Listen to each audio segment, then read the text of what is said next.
もわからずにランマラン Ohio Mina, j'espère que vous allez bien et vous êtes les bienvenus dans ce nouvel épisode de Sugoi. Je suis Mikasa 237 pour vous servir et je suis ravie de me retrouver devant vous aujourd'hui. Aujourd'hui, je vous présente un épisode particulier parce qu'on va aborder un thème qui me tient particulièrement à cœur. Il s'agit des versus. Si vous avez vu le titre, vous savez forcément qu'aujourd'hui, on va prendre un cas spécifique, un versus qui me tenait réellement à cœur parce que ça touche deux univers que j'ai beaucoup apprécié. Le versus concerne deux personnages féminins. D'une part, on a Akane de la série Ranma 1/2 et d'autre part, on a Chitoge de la série Nisekoi. Nous avons essayé de rassembler le maximum d'informations et de tourner ça à notre sauce comme d'habitude afin de tout vous présenter comme il se doit. J'espère donc que l'épisode va vous plaire. Tout de suite, générique.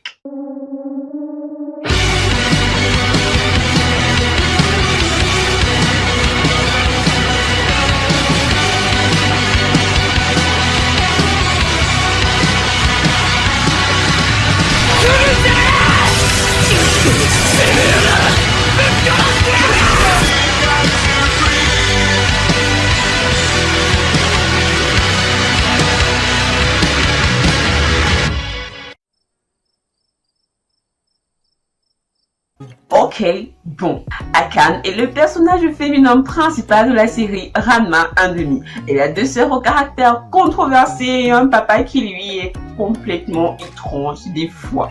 Elle vit une vie paisible, sereine, enfin presque, jusqu'au jour où elle découvre qu'à cause d'un pacte stupide que son père a fait avec un autre papa, elle se retrouve fiancée à un garçon appelé Ranma. Chitoge est aussi le personnage principal de son univers, Nisekoi. Chitoge, quant à elle, est la fille unique d'un chef de gang. Elle aussi, elle a une vie particulièrement douce, sereine, puis qui se retrouvera un jour bouleversée car elle sera contrainte de faire semblant de sortir avec Raku afin d'éviter à son père et au père de Raku d'engager une guerre sainte au sein même de la ville de Tokyo. Tokyo? Premier argument. Chitoge est bien, tu vois, c'est cool, le concept il est bien, la série j'ai kiffé, mais le contexte, parlons un petit peu du contexte.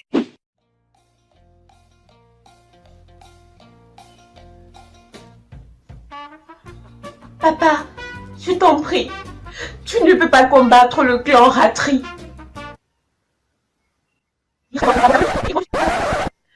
Papa, je t'en prie.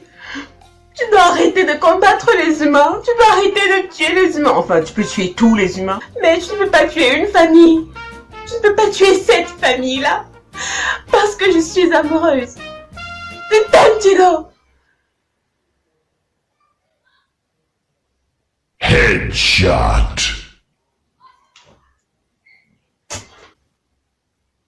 Ouais, mais non. Ranma 1/2 a un univers assez décalé, tu vois. Mais Chitoge, le contexte, c'est un petit peu trop implausible en fait. Alors, un point pour Adeline. Deuxième argument. Adeline est un personnage bien trempé et c'est peu de le dire. Dans le genre tsundere, on peut pas faire mieux. Chitoge aussi est une tsundere, mais je veux dire qu'on arrive un petit peu mieux à savoir ce qu'elle ressent, à comprendre un peu sa manière de penser. Et quelque part, je trouve ça assez sugoi. Ça nous montre un petit peu comment les tsundere sont dans la vraie vie et ce qu'elles pensent au fond d'elles. Ça, c'est sympa. Dans quelques scènes, on a même la chance de voir un petit peu la vraie nature de ses sentiments. Et pour nous, les filles qui adorons ces histoires d'amour, ces choses de sentiments, c'est tellement sugoi. Et elle sait ce qu'elle veut dans la vie. Alors que du côté d'Akane, elle doit se partager l'héritage d'Ojo de son père avec ses trois sœurs. Espérons juste que les deux autres là, elles se trouvent de bon parti. Ce qui est plutôt mal parti. Par ailleurs, dans la série, Akane ne fait pas particulièrement état de ce qu'elle veut dans le futur, de ce qu'elle aimerait être. Bon, pour sa défense, on peut dire que c'est dû à l'orientation de la série. Mais outre cela, je dois dire qu'il y a autre part un Ranma, entre autres son fiancé, qui lui est pauvre, squat. Non. Next. Un point pour Chitoge. Maintenant, allons un petit peu sur le physique. Vous savez que le physique est toujours important, ouais. On le sait, au Japon, comme partout ailleurs, les termes de sexy, de mignonne ne sont pas forcément les mêmes. Ici, où tu vas t'habiller d'une manière, on va dire que t'es jolie, que t'es sexy, et ailleurs, ce ne sera forcément pas le cas. Dans la communauté japonaise, nous avons quelques critères afin qu'une fille puisse être caractérisée de mignonne, de jolie, de kawaii. D'un côté, on a Shitoge. Shitoge qui est assez mince, bon point, mais se présente avec un caractère assez fort et elle est, comment dire, blonde. Ouais. En réalité, au Japon, le terme blond décoloré, tout ce qui va avec, n'est pas forcément de la bonne qualité. Je veux dire, n'est pas forcément appelé pure. Dans la société japonaise, la fille parfaite est celle-là qui sera toute douce, genre toute mignonne, brune, aux yeux bruns, kawaii. À la Akane. En réalité, oui, Akane respecte parfaitement les critères de la parfaite jeune fille japonaise. Un point pour Akane.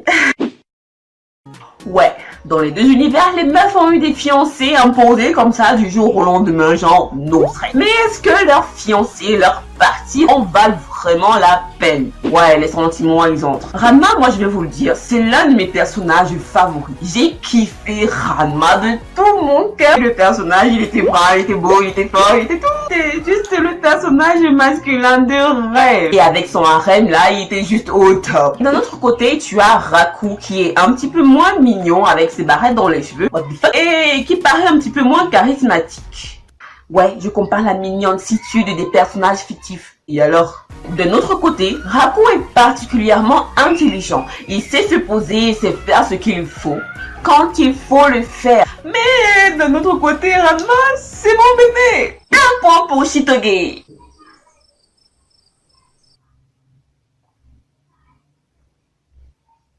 Ouais, Ranma, il est pauvre.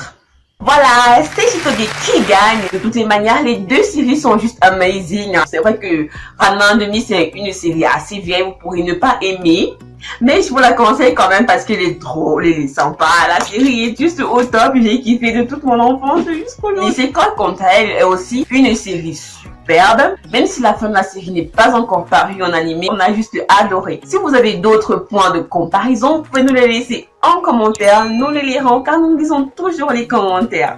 N'oubliez pas de noter la vidéo comme d'habitude. On se revoit très bientôt. D'ici là, portez-vous bien. Ciao.